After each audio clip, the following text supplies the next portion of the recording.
Nostalgic in the sense that when you leave one house and go to a new one, you have all the expectations of the new house. And you have all the expectations how it would be. And as we have seen the other day, when it was inaugurated, the technological advancement that has been put forth before all our seats is lacking here. Here it is very difficult, you also know yourself, that we have to squeeze our legs to sit in these benches. But the best part is, we don't relax while sitting in the Lok Sabha, in this house. We always sit little bit Congestion. in action mode, yes, on the edge, And always the people also put us on the edge so that we always strive to get elected again and again. I remember the day I first got elected to this house in 1998. Our party was, for the first time, got elected to parliament. Like,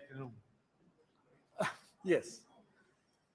And that during that period, there were a lot of anxiety, how long the government will last, because it was a conglomeration of 26 political parties led by Atalji.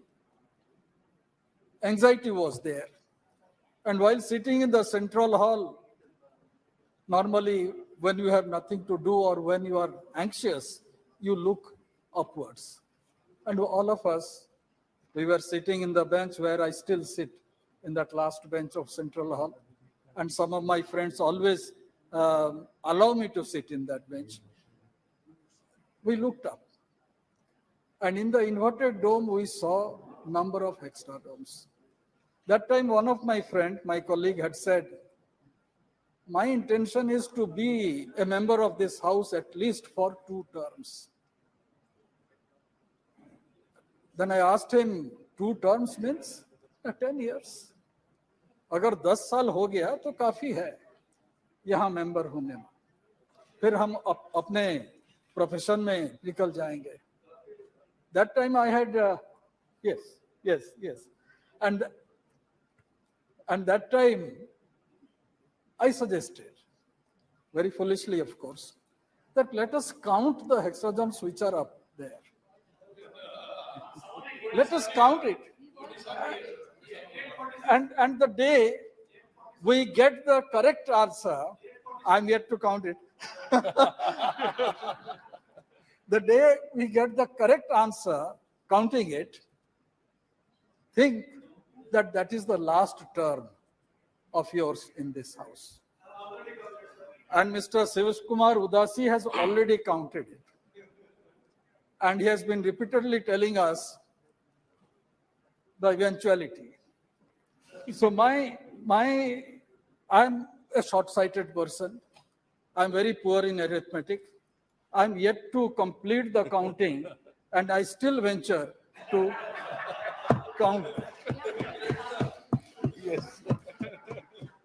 Sir, we are celebrating Amrit Kal of Bharat, independent India. We are in the 75th year of our independence. I bow my head in reverence to those freedom fighters who gave away their present for our future, for our tomorrow. Let us not forget that it is because of their sacrifice, their titikya, tapasya, tyag, we gained freedom. And in Swadhin Bharat, our forefathers framed the constitution not by diktat of a few, but democratically after full-fledged discussion, deliberation, and debate. It is the constitution that has guaranteed us to remain one as a nation. They deliberated for 2 years, 11 months, the Honorable Prime Minister mentioned that time period. Many kingdoms ruled different parts of the present day India in different eras.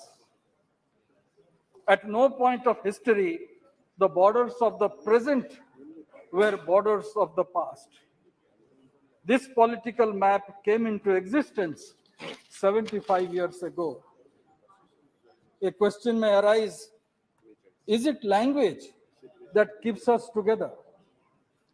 Andhra Pradesh, sharing the same classical language, Telugu, split into two states, Madhya Pradesh, Bihar, Uttar Pradesh, being Hindi-speaking states, also split in not recent past.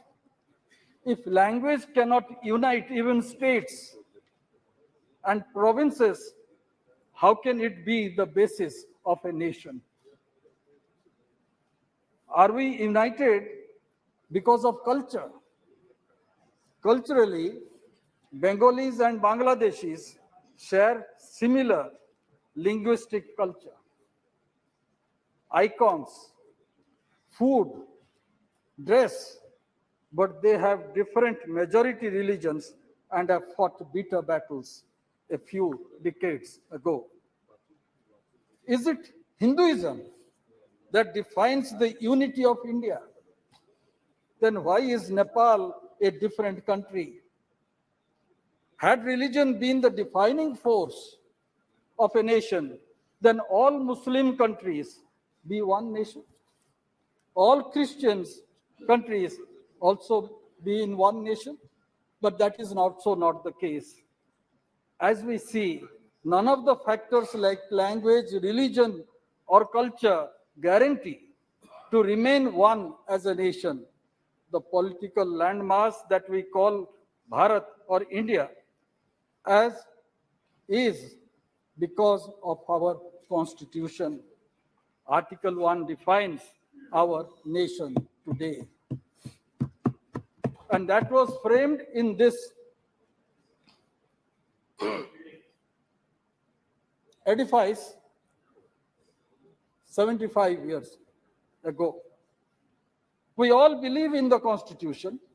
It is our respect towards our national flag, national anthem, and national emblem that holds us to our nation. It is our trust in electoral democracy, despite its flaws.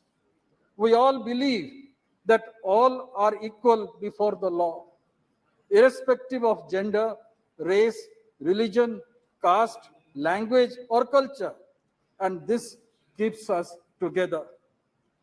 This present model has so far proved better in keeping us together.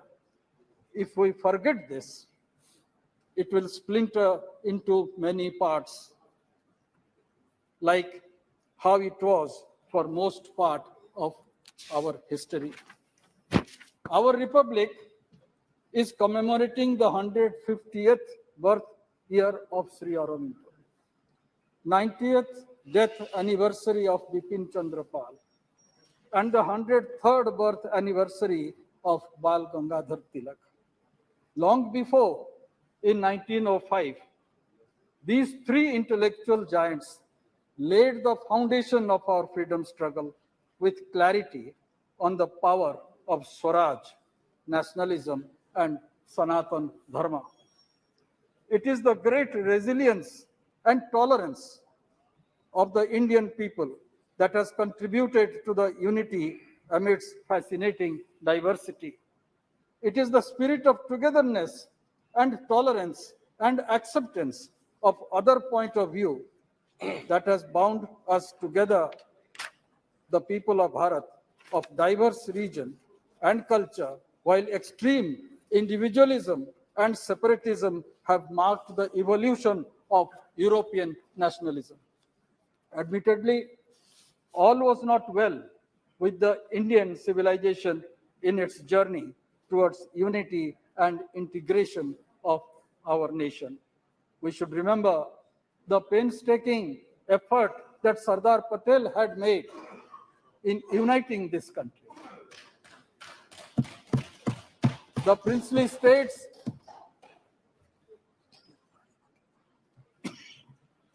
were declared as independent.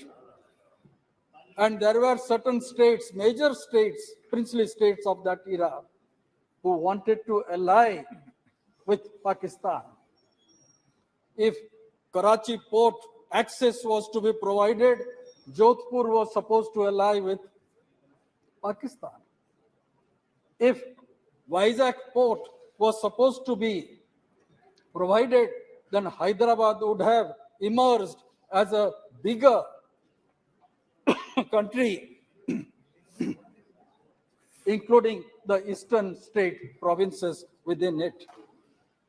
Today, after 75 years, but that was dealt very strongly, and a great nation was formed. If, and today, number of fault lines are still there. The fault lines have been too many in modern India that we had inherited. Few from the past and new ones have been created after independence. I'll just give some instances. Caste exists. That is a major fault line in our country. Communal divide is there. No matter what we say, it is there. Terrorism is the biggest enemy. Ultra-communism or communist revolt is also affecting large part of our country. Paradox of personal law is glaring. Constitution guarantees freedom of expression, yet repressive personal laws take away basic fundamental rights of the individual. And this was demonstrated in the late 80s when Shah Banu got a verdict from the Supreme Court and it was undone here in this house. Yet the concept of Bharat has existed for more than 5,000 years. Since the Harappan age till date, in spite of all the vicissitudes, the sense of oneness exists. Sir, the Parliament has been the platform of many events that has shaped this nation in last 75 years. The Constitution is the instrument in making this country vibrant, modern, and forward-looking. It ensures rule of law, for which independence of judiciary has been protected and guarded religiously. Our Constitution is dynamic. The first amendment moved by the first Prime Minister, Jawaharlal Nehru, in May 1951, just a year after Constitution being adopted in the Constituent Assembly, clearly demonstrates keeping in tune with the time. And here I would like to quote what Pandit Nehru had stated.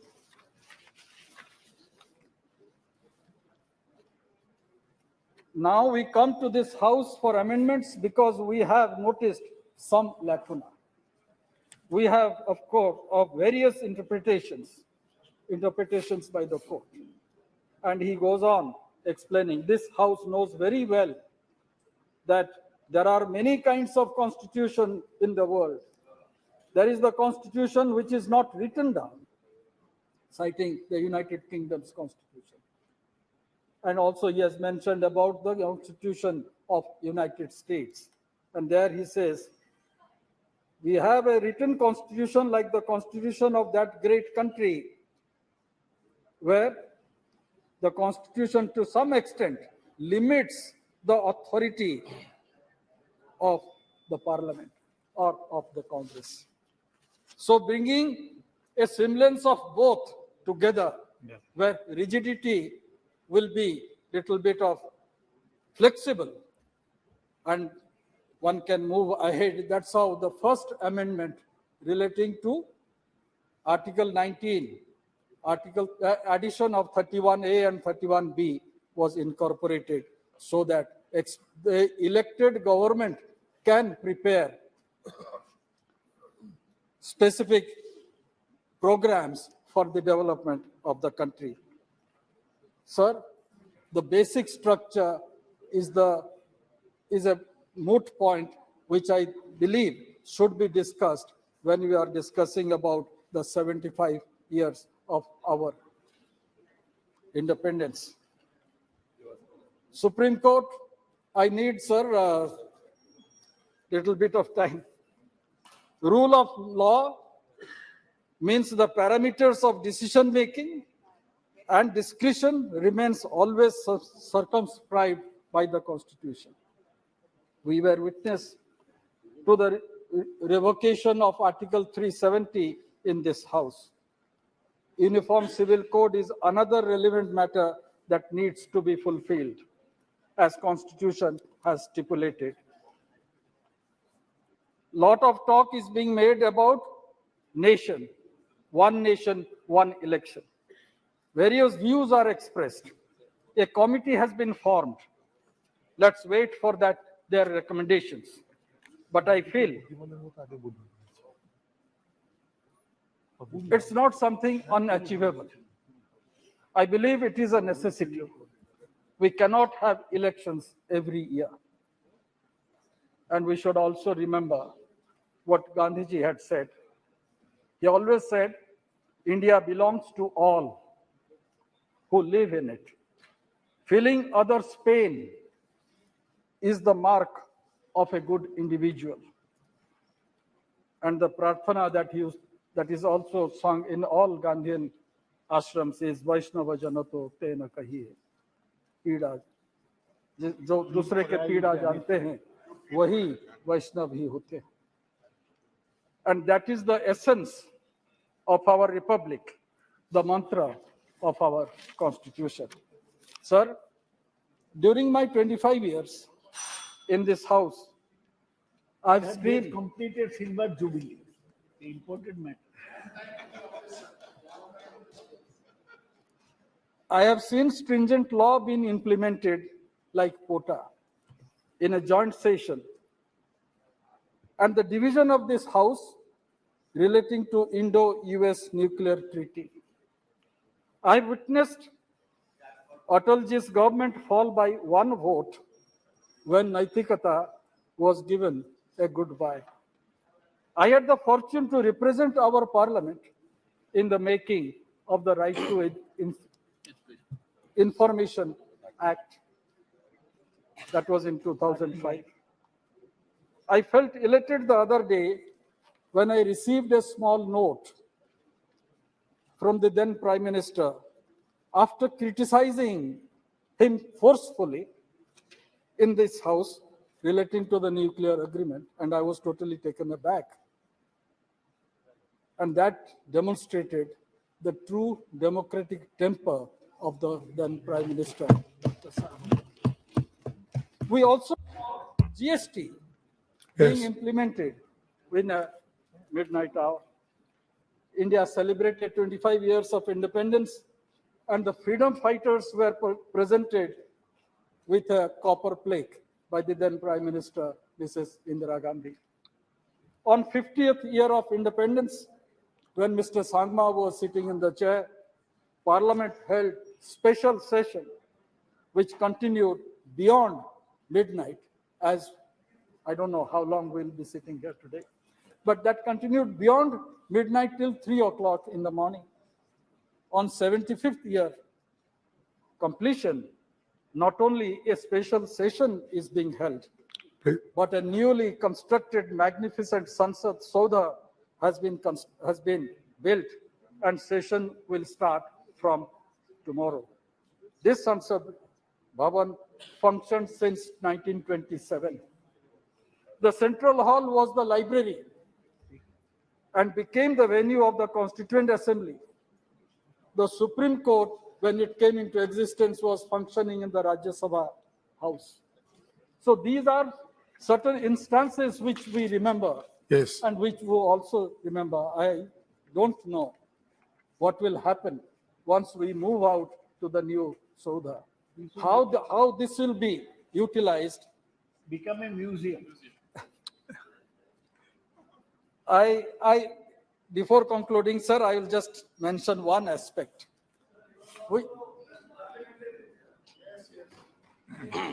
And that aspect is in this house in Lok Sabha, when the ruling party had brute majority of more than 400 members during Rajiv Gandhi's time.